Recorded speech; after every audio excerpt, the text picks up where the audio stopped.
Os homens, na sua maioria, aceitam a humilhação de terem sido enganados com uma certa resignação. Eles aprendem a lição, reconhecendo que nada é gratuito, e que foi a sua própria ganância pelo dinheiro fácil que os derrubou. Alguns, entretanto, recusam-se a engolir o sapo. Em vez de refletir sobre a própria ingenuidade e avareza, eles se consideram vítimas totalmente inocentes. Homens assim podem parecer estar pregando a justiça e a honestidade, mas na verdade são pessoas excessivamente inseguras. O fato de terem passado por idiotas, de terem sido enganados, ativou essa insegurança e eles ficam desesperados para consertar o dano. Todo mundo é inseguro, e quase sempre a melhor maneira de se enganar um trouxa é jogando com suas inseguranças. Mas quando se trata de poder, tudo é uma questão de grau. E a pessoa decididamente mais insegura do que a média dos mortais representa um grande perigo. Cuidado! Se você pratica algum tipo de fraude ou dissimulação, estude bem a sua vítima. A insegurança e a fragilidade do ego de algumas pessoas não suportam a mais leve ofensa. Para saber se está lidando com um desses tipos, teste o primeiro, brinque de leve, digamos, às suas custas. A pessoa confiante achará graça, a excessivamente insegura reagirá como a um insulto pessoal. Se você desconfia de que está lidando com um tipo assim, procure outra vítima. Você nunca sabe ao certo com quem está lidando. O homem que hoje não é importante nem rico pode ser uma pessoa poderosa amanhã. Esquecemos de muitas coisas nas nossas vidas, mas raramente de um insulto.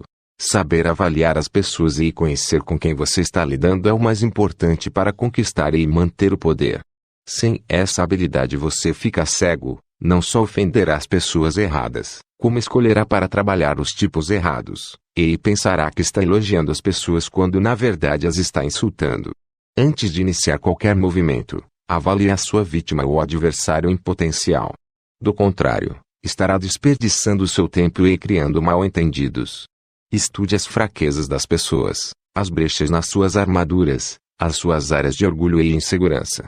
Conheça as suas particularidades, antes de decidir se deve ou não fazer negócio com elas. Mais 2 palavras de alerta. Primeiro, ao julgar e avaliar o seu adversário, não confie jamais nos seus instintos. Você cometerá o maior erro da sua vida se confiar em indicadores tão imprecisos. Nada pode substituir o conhecimento concreto. Estude e espione o seu adversário pelo tempo que for necessário. Valerá a pena a longo prazo. Segundo, não confie nas aparências. Um coração de serpente pode se esconder sob um manto de aparente bondade. Quem externamente faz muito escarcéu costuma ser na realidade um covarde. Aprenda a entender as aparências com suas contradições. Não confie na versão que as pessoas dão de si próprias, ela não é nada confiável. Creia, não há pessoas tão insignificantes e desprezíveis, e elas podem, qualquer dia desses, ser úteis a você, o que elas certamente não serão se você já as tratou com desprezo. Injustiças se esquecem, desprezo, jamais. Nosso orgulho guarda essa lembrança para sempre. Lord Chesterfield, 1694 a 1773. O inverso. Que benefício pode haver em não conhecer os outros? Aprenda a diferenciar leões de cordeiros, ou arque com as consequências.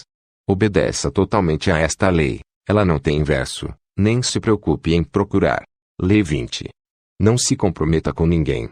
Tolo é quem se apressa a tomar um partido. Não se comprometa com partidos ou causas, só com você mesmo.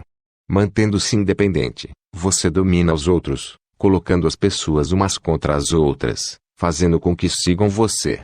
Parte 1. Não se comprometa com ninguém, mas seja cortejado por todos. Deixando que outros sintam que o possuem de alguma forma, você perde o poder sobre eles. Não comprometendo seus afetos, eles se esforçarão mais para conquistá-lo. Mantenha-se distante e aí você conquistará o poder que vem das atenções e dos desejos frustrados dessas pessoas. Faça o papel da rainha virgem, dê esperanças, jamais a satisfação. Visto que o poder depende tanto das aparências, você precisa aprender alguns truques para realçar a sua imagem. Recusar comprometer-se com alguém ou com um grupo é um deles. Quando você se retrai, não desperta raiva, mas um certo respeito. Você parece instantaneamente poderoso porque se torna inatingível, em vez de se render a um grupo ou a um relacionamento, como faz a maioria das pessoas. Com o tempo, essa aura de poder só faz crescer, Conforme aumenta a sua reputação de pessoa independente, mais desejado você será, todos querendo ser aquele que fará você se comprometer. O desejo é como um vírus. Se vemos alguém ser desejado por outras pessoas, tendemos a achá-lo desejável também. Assim que você se compromete, foi-se o encanto. Você se torna igual a todo mundo. As pessoas tentarão todos os métodos escusos possíveis para levar você a um compromisso. Vão lhe dar presentes, encher você de favores, tudo para colocá-lo na situação de devedor. Incentive as atenções, estimule os interesses, mas não se comprometa de forma alguma. Aceite os presentes e favores se assim desejar, mas tenha cuidado de se manter intimamente distante. Você não pode se permitir, inadvertidamente, sentir-se devedor com relação a ninguém. Mas lembre-se, o objetivo não é livrar-se das pessoas, ou fazer com que elas achem que você é incapaz de um compromisso. Como a rainha virgem, você tem que agitar as coisas, estimular o interesse, atrair as pessoas com a possibilidade de ficar com você. Você tem de se dobrar às suas atenções ocasionalmente, portanto, mas não demais. O general e estadista grego, Alcibíades, era mestre neste jogo. Foi ele quem inspirou e liderou a forte armada ateniense que invadiu a Sicília em 414 a.C., quando, em casa, os invejosos atenienses tentaram derrubá-lo com acusações falsas. Ele passou para o lado do inimigo, os espartanos, para não ter de enfrentar o julgamento na sua própria cidade. Depois, quando os atenienses foram derrotados em Siracusa, ele trocou Esparta pela Pérsia, apesar de o poder de Esparta estar em ascensão. Mas agora, tanto os atenienses quanto os espartanos cortejavam Alcibíades por sua influência com os persas, e os persas o enchiam de homenagens devido ao seu poder sobre os atenienses e espartanos. Ele distribuía promessas para todos os lados, mas não se comprometia com nenhum, e no final quem dava as cartas era ele. Se você quer ter poder e influência, experimente a tática de Alcibíades, coloque-se no meio de duas forças concorrentes. Atraia um dos lados prometendo ajuda, o outro, sempre querendo superar o inimigo, seguirá você também.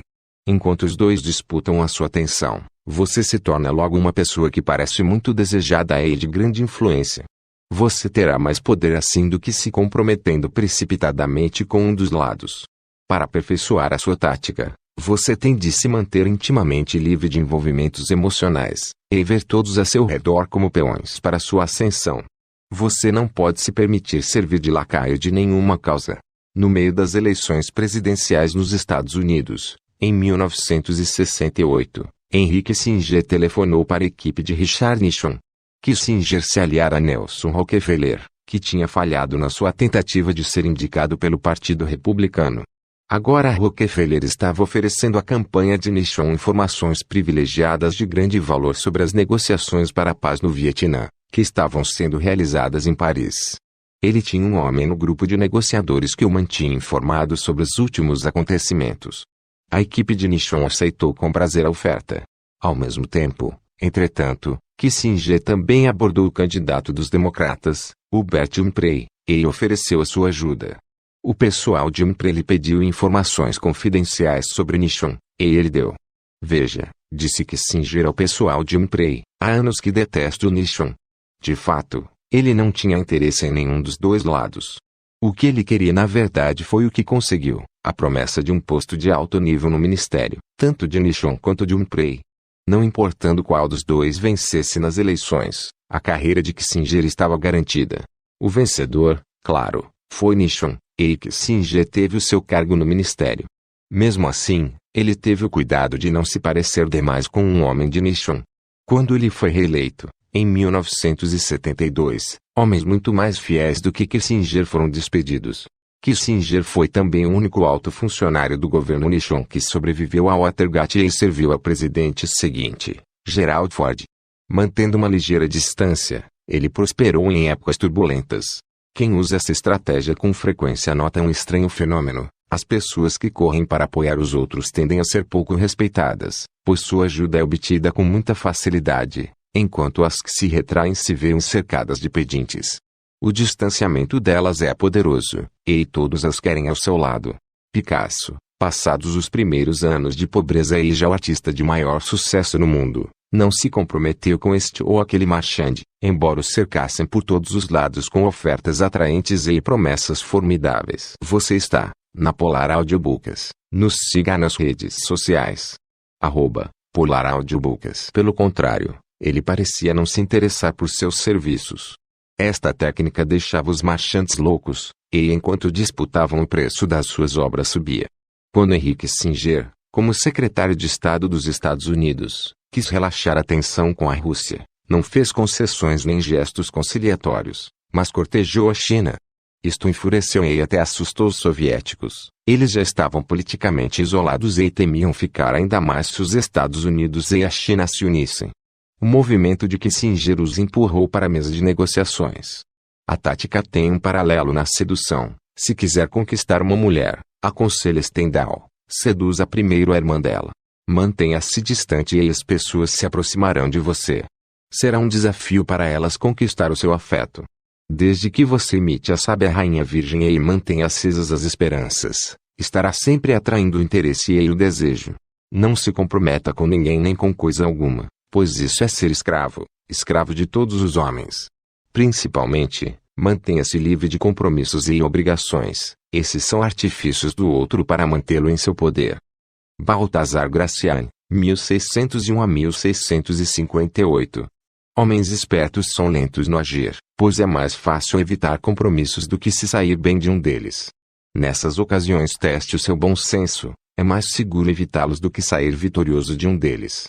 Uma obrigação leva a outra maior, e você chega à beira do desastre.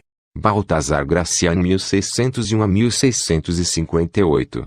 Parte 2. Não se comprometa com ninguém, não entre na briga. Não se deixe arrastar para brigas mesquinhas e discussões. Pareça interessado e prestativo, mas encontre um jeito de se manter neutro. Deixe que os outros briguem enquanto você se retrai, observando e aguardando. Quando as partes litigantes se cansarem, estarão maduras para a colheita. Você pode fazer disso uma prática, incentivar as discussões entre as pessoas, depois se oferecer como mediador, conquistando o poder como intermediário. Quando você entra numa briga que não foi você que começou, perde a iniciativa. Os interesses dos combatentes tornam-se os seus interesses. Você passa a ser uma ferramenta que eles usam. Aprenda a se controlar, a reprimir a sua natural tendência a tomar partido e entrar na briga. Seja amável e encantador com cada um dos combatentes. Depois se afaste e deixe que eles se enfrentem. A cada batalha eles ficam mais fracos, enquanto você se fortalece a cada batalha que evita. Para ganhar no jogo do poder, você deve dominar suas emoções. Mas, ainda que você consiga esse autocontrole, não poderá controlar o temperamento das pessoas à sua volta. E aí é que está o perigo. A maioria das pessoas vive num redemoinho de emoções, constantemente reagindo, alimentando discussões e conflitos. O seu autocontrole e autonomia só vai deixá-las aborrecidas e furiosas. Elas tentarão arrastá-lo para o turbilhão, implorando para que você tome partido nas suas intermináveis batalhas, ou faça as pazes por elas. Se você sucumbir às suas súplicas emocionais, pouco a pouco verá a sua mente e o seu tempo ocupados com os problemas delas. Não permita ser sugado por uma compaixão ou piedade qualquer que você possa sentir. Deste jogo você não sai vencedor, os conflitos só se multiplicam. Por outro lado, você não pode ficar totalmente de fora, pois seria uma afronta inútil. Para fazer bem esse jogo, você deve parecer interessado nos problemas da outra pessoa, às vezes até a tomar o seu partido. Mas, ao mesmo tempo que demonstre externamente o seu apoio, você deve manter interiormente a sua energia e sanidade íntegras, não se deixando envolver emocionalmente. Não importa o quanto as pessoas tentem atrair você, não deixe que o seu interesse pelos negócios e discussões delas passem além do superficial. Deles presentes, ouça com ar de simpatia, até ocasionalmente banque o sedutor, mas por dentro mantenha a distância dos reis amáveis e dos pérfidos. Recusando-se a se comprometer e mantendo assim a sua autonomia, a iniciativa continua sendo sua, seus movimentos continuam sendo escolha sua, e não reações defensivas ao puxa e empurra dos outros ao redor. Demorar para escolher as suas armas já pode ser, por si só, uma arma. Especialmente se você deixar os outros se exaurirem lutando para depois se aproveitar da exaustão deles. Na antiga China, o reinado de Qin certa vez invadiu o reinado de Qing. Yuan, o governante de uma província vizinha, achou que devia correr em defesa de Qing, mas seu conselheiro lhe disse para esperar. Qing ainda não vai ser destruída, falou ele, e Qin ainda não está exausto.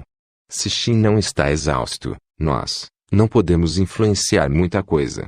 Além disso, o mérito de apoiar um estado em perigo não é tão grande quanto a virtude de ressuscitar um estado em ruínas.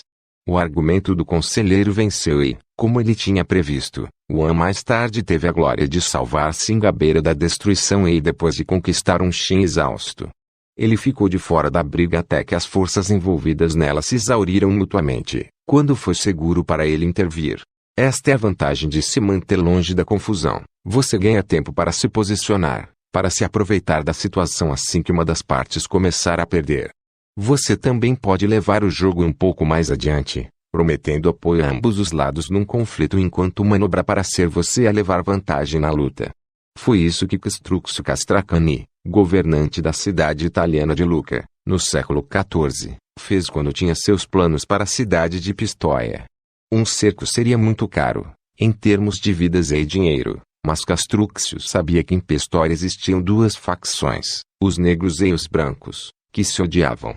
Ele negociou com os negros, prometendo ajudá-los contra os brancos. Depois, sem que eles soubessem, prometeu aos brancos que os ajudaria contra os negros. E Castruccio manteve as suas promessas. Enviou um exército para um dos portões da cidade controlado pelos negros, que as sentinelas, é claro, deixaram entrar. Enquanto isso, outro exército seu entrava por um portão controlado pelos brancos. Os dois exércitos se encontraram no meio do caminho, ocuparam a cidade, mataram os líderes das suas facções, terminaram a guerra interna e entregaram Pistoia a Castruccio. Preservar a sua autonomia lhe dá opções quando as pessoas chegam às vias de fato. Você pode bancar o mediador, o agente da paz, enquanto está na realidade garantindo seus próprios interesses. Você pode prometer ajuda a um lado, e o outro terá que atraí-lo com uma oferta maior. Ou, como Castruccio, você pode parecer que está apoiando ambos os lados, depois representar o antagonista de um e de outro. Frequentemente, num conflito, fica-se tentado a tomar o partido do mais forte, ou do que lhe oferecer as vantagens evidentes de uma aliança. Esse é um negócio arriscado. Primeiro, quase sempre é difícil prever qual dos lados prevalecerá a longo prazo. E mesmo que você acerte e se alie com o partido mais forte, poderá se ver engolido e perdido, ou convenientemente esquecido, quando eles se tomarem vitoriosos. Fique do lado do mais fraco, e você está condenado. Mas faça o jogo da espera, e não poderá perder. Na França, depois de 3 dias de rebeliões durante a Revolução de Julho de 1830, o estadista Talleyrand, já idoso, sentou-se à sua janela em Paris ouvindo o repicar dos sinos que indicavam que as lutas tinham acabado. Voltando-se para um assistente, ele disse: "Ah, os sinos. Estamos ganhando." "Nós, quem, mon prince?" perguntou o assistente. Fazendo um gesto para o homem se calar, Talleyrand replicou: "Nenhuma palavra. Amanhã lhe direi quem somos nós." Ele sabia muito bem que só os tolos se precipitam, que se comprometendo rápido demais você perde a capacidade de manobra. As pessoas também respeitam você menos por isso. Quem sabe amanhã, pensam elas, você vai se comprometer com outra causa diferente, visto que se entregou tão facilmente a esta. A boa sorte é uma divindade volúvel que muda de lado com muita frequência.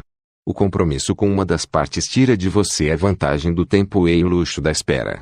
Deixe que os outros se apaixonem por este ou aquele grupo, mas você, não se apresse e nem perca a cabeça.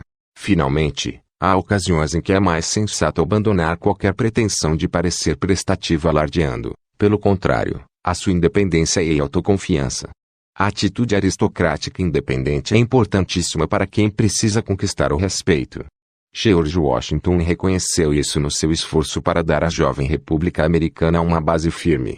Como presidente, Washington fugiu à tentação de se aliar à França ou Inglaterra, apesar das pressões que sofria nesse sentido. Ele queria que o país conquistasse o respeito mundial por sua independência. Embora um tratado com a França talvez o tivesse ajudado no curto prazo, com o passar do tempo ele sabia que era mais eficaz estabelecer a autonomia da nação. A Europa tinha de ver os Estados Unidos como uma potência no mesmo pé de igualdade. Lembre-se, a sua energia e o seu tempo têm limite. Todos os momentos desperdiçados com os problemas alheios são subtraídos da sua energia. Você pode temer ser acusado de insensibilidade, mas no final, mantendo-se independente e confiante em si próprio, você será mais respeitado e conquistará o poder de escolher quando deve, ou não, tomar a iniciativa de ajudar os outros. Quando a narceja e o mexilhão brigam, quem leva a melhor é o pescador. Antigo ditado chinês. Considere que não se comprometer exige mais coragem do que vencer uma batalha, e lá onde já existe um tolo interferindo, cuidado para não existirem dois. Baltazar Gracian, 1601 a 1658. O inverso. Ambas as partes desta lei se voltarão contra você se você exagerar. O jogo proposto aqui é delicado e difícil. Se você colocar muitos partidos se enfrentando, eles acabarão percebendo a manobra e conspirarão contra você. Se você deixar um número cada vez maior de pretendentes esperando demais, não vai despertar o desejo mas, sim, a desconfiança. As pessoas vão começar a perder o interesse. Você vai acabar achando que vale mais a pena se comprometer com uma das partes, nem que seja só pelas aparências, para provar que é capaz de ser solidário. Mesmo nesse caso, entretanto, a chave será manter a sua independência interior, não se permitir envolver emocionalmente. Preservar a opção tácita de poder sair a qualquer momento e reclamar a sua liberdade, se o partido ao qual você se aliou ameaçar vir abaixo. Os amigos que você fez, enquanto estava sendo cortejado, lhe oferecerão um lugar para ir depois de abandonar o navio. Lei 21. Faça-se de otário para pegar os otários, pareça mais bobo do que o normal. Ninguém gosta de se sentir mais idiota do que o outro. O truque, portanto, é fazer com que suas vítimas se sintam espertas, e mais espertas que você. Uma vez convencidas disso, elas jamais desconfiarão que você possa ter segundas intenções. A sensação de que alguém é mais inteligente do que nós é quase insuportável. Em geral tentamos justificá-la de várias maneiras. O conhecimento dele é só teoria, enquanto o meu se baseia na realidade. Os pais dela pagaram para ela estudar. Se meus pais tivessem tido tanto dinheiro assim, se eu tivesse sido privilegiado, ele não é tão inteligente quanto pensa. E, ela pode conhecer melhor do que eu a sua areazinha restrita, mas fora disso ela não é nem um pouco esperta. Até Einstein era um idiota, quando não se tratava de física. Visto que a ideia de inteligência é tão importante para a vaidade da maioria das pessoas, é importante não insultar ou impugnar jamais, inadvertidamente, o poder do cérebro de uma pessoa. Esse é um pecado imperdoável. Mas, se você conseguir tirar vantagem desta regra, ela abrirá para você todas as portas para a fraude. Subliminarmente, assegura as pessoas de que elas são mais inteligentes do que você, ou mesmo que você é um tanto bronco, e vai conseguir fazer delas o que você quiser. A sensação de superioridade intelectual que você lhes dá afrouxará as suas desconfianças. Em 1865, o conselheiro prussiano Otto von Bismarck queria que a Áustria assinasse um determinado tratado. Esse tratado era totalmente a favor da Prússia e contra os interesses da Áustria, e Bismarck teria de lançar mão de estratégias para convencer os austríacos. Mas o negociador austríaco, Conde Blohm, era um ávido jogador de cartas. Seu jogo preferido era o 15, e ele costumava dizer que podia julgar o caráter de um homem pelo seu estilo de jogar. O prussiano mais tarde escreveria: "Foi a última vez que joguei 15. Fui tão imprudente que todos ficaram atônitos. Perdi vários thalers, a moeda da época, mas consegui enganar Blohm, porque ele achou que eu era mais irresponsável do que eu sou na verdade, e recuou." Além de parecer afoito, Bismarck também se fez de ignorante e tolo, dizendo coisas absurdas e se pavoneando com um excesso de energia nervosa. Tudo isso fez Blohm achar que ele tinha informações valiosas. Ele sabia que Bismarck era agressivo, o prussiano já tinha essa fama, e o modo como jogava confirmava isso. E homens agressivos, Blohm sabia, podem ser tolos e imprudentes. Por conseguinte, na hora de assinar o tratado, Blohm achou que estava levando vantagem. Um tolo afoito como Bismarck, ele pensou, é incapaz de calcular e enganar a sangue frio. Por isso só olhou o tratado de relance antes de assinar, não leu as letrinhas miúdas. Assim que a tinta secou, um alegre Bismarck exclamou na sua cara: "Ora, pensei que eu não fosse encontrar um diplomata austríaco disposto a assinar esse documento." Os chineses têm um ditado: vestir a máscara do porco para matar o tigre. É uma referência a uma antiga técnica de caça em que o caçador se cobre com a pele e o focinho de um porco, e sai grunhindo. O poderoso tigre pensa que um porco vem chegando, deixa-o se aproximar, saboreando a perspectiva de uma refeição fácil. Mas é o caçador quem ri por último. Mascarar-se de porco funciona muito bem com quem, como os tigres, é muito arrogante e inseguro de si. Quanto mais eles acham que é fácil apanhar você, mais facilmente você vira a mesa. Este truque também é útil se você for ambicioso, mas ocupa uma posição inferior na hierarquia. Aparentar ser menos inteligente do que é, até meio tolo, é o disfarce perfeito. Pareça um porco inofensivo e ninguém acreditará que tem ambições perigosas. Podem até promovê-lo, pois você parece tão agradável e subserviente. Cláudio, antes de se tornar imperador de Roma, e o príncipe da França que mais tarde se tornou Luís XIII, usavam esta tática quando seus superiores desconfiavam de que tinham pretensões ao trono. Bancando os tolos quando jovens, eles foram deixados em paz. Quando chegou a hora de atacar, e agir com vigor e decisão, eles apanharam todos desprevenidos. A inteligência é qualidade óbvia para ser minimizada, mas por que parar por aí? Gosto e sofisticação estão no mesmo nível da inteligência na escala das vaidades. Faça as pessoas se sentirem mais sofisticadas do que você e elas baixarão a guarda. Deixe sempre as pessoas acreditarem que são mais espertas e mais sofisticadas do que você. Elas os manterão por perto porque você as faz se sentir melhor, e quanto mais você ficar por perto, mais chances terá de enganá-las. Saiba usar a burrice. Você está na Polar Audiobooks. Nos siga nas redes sociais. @Polar Audiobooks. O homem sábio usa esta carta às vezes. Há momentos em que a maior sabedoria é parecer não saber nada. Você não precisa ser ignorante, basta ser capaz de fingir que é. Não é muito bom ser sábio entre tolos e lúcido no meio de lunáticos. Quem se faz de tolo não é tolo. A melhor maneira de ser bem recebido por todos é fingindo ser um grande idiota. Baltazar Gracian, 1601 a 1658. Ora, não há nada de que um homem se orgulhe mais do que da sua capacidade intelectual, pois é ela que o coloca no comando do mundo animal. É muita imprudência deixar que alguém o veja como decididamente superior nesse ponto, e deixar que outras pessoas vejam isso também. Por conseguinte, embora a classe social e o dinheiro possam sempre contar com um tratamento privilegiado na sociedade, com isso a capacidade intelectual não pode contar. O maior favor que podem prestar à inteligência é ignorá-la, e se as pessoas a percebem, é porque a consideram uma impertinência, ou algo a que o seu possuidor não tem nenhum direito legítimo, e do qual ele apenas usa se orgulhar, e, em retaliação e vingança por sua conduta, as pessoas secretamente tentam humilhá-lo de alguma outra forma, e se demoram para fazer isso é só porque esperam pela ocasião mais adequada. Um homem pode ser o mais humilde possível nesse sentido, e ainda assim dificilmente conseguirá que as pessoas lhe perdoem o pecado de se colocar intelectualmente acima delas. Em Garden of Roses, Sade observa: você deveria saber que os tolos são 100 vezes mais avessos a se encontrar com o sábio do que o sábio tem disposição para estar em companhia de tolos. Por outro lado, ser idiota é uma recomendação verdadeira. Pois assim como o calor é agradável ao corpo, também é agradavelmente sentir a sua superioridade, e o homem procura a companhia que vai lhe dar essa sensação, tão instintivamente quanto ele se aproxima da lareira ou caminha no sol quando quer se aquecer. Mas isto significa que ele não agradará por sua superioridade, e, se um homem quer agradar, deve ser intelectualmente inferior. Arthur Schopenhauer. 1788 a 1860. O inverso. Raramente vale a pena revelar a verdadeira natureza da sua inteligência. Você deve criar o hábito de minimizá-la sempre. Se as pessoas inadvertidamente ficarem sabendo da verdade, que você é mesmo mais esperto do que parece, vão admirá-lo ainda mais por ser discreto e não ficar se exibindo.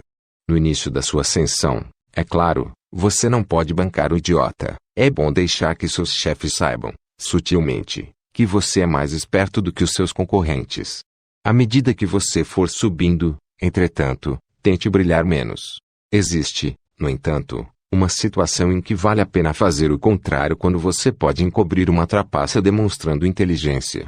Quando se trata de esperteza, como na maioria das coisas, o importante são as aparências. Se você parece ter autoridade e conhecimento, as pessoas acreditarão no que você diz. Isto pode servir para livrá-lo de uma enrascada. Certa vez, o marchand Joseph Duvain estava numa festa, em Nova York, na casa de um magnata a quem acabara de vender um quadro de Durer por um preço altíssimo.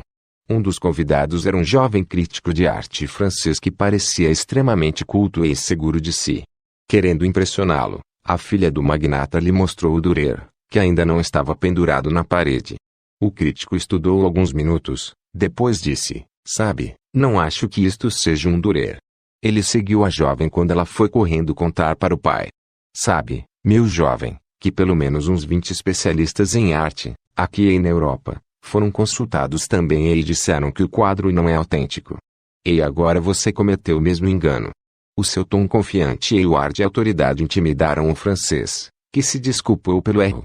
Duvain sabia que o mercado de arte estava inundado de fraudes, e que muitos quadros tinham sido falsamente atribuídos a antigos mestres. Ele fazia o possível para distinguir o verdadeiro do falso, mas, no afã de vender uma obra, com frequência exagerava sua autenticidade. O importante para ele era que o comprador acreditasse que tinha comprado um Durer, e que o próprio Duvain convencesse todos da sua perícia com seu ar de impecável autoridade. Por isso é importante ser capaz de bancar o professor, quando necessário, e não impor aos outros essa atitude à toa. Lei 22. Use a tática da rendição. Transforme a fraqueza em poder. Se você é o mais fraco, não lute só por uma questão de honra, é preferível se render. Rendendo-se, você tem tempo para se recuperar, tempo para atormentar e irritar o seu conquistador, tempo para esperar que ele perca o seu poder. Não lhe dê a satisfação de lutar e derrotar você, renda-se antes. Oferecendo a outra face, você o enraivece e desequilibra. Faça da rendição um instrumento de poder. Se você é a parte mais fraca, não lucrará nada metendo-se numa briga inútil. Ninguém aparece para ajudar os fracos, isso só traz prejuízos. Os fracos estão sozinhos e devem se entregar. Lutar não lhe dará nada. Além do martírio, e muita gente que não acredita na sua causa morrerá.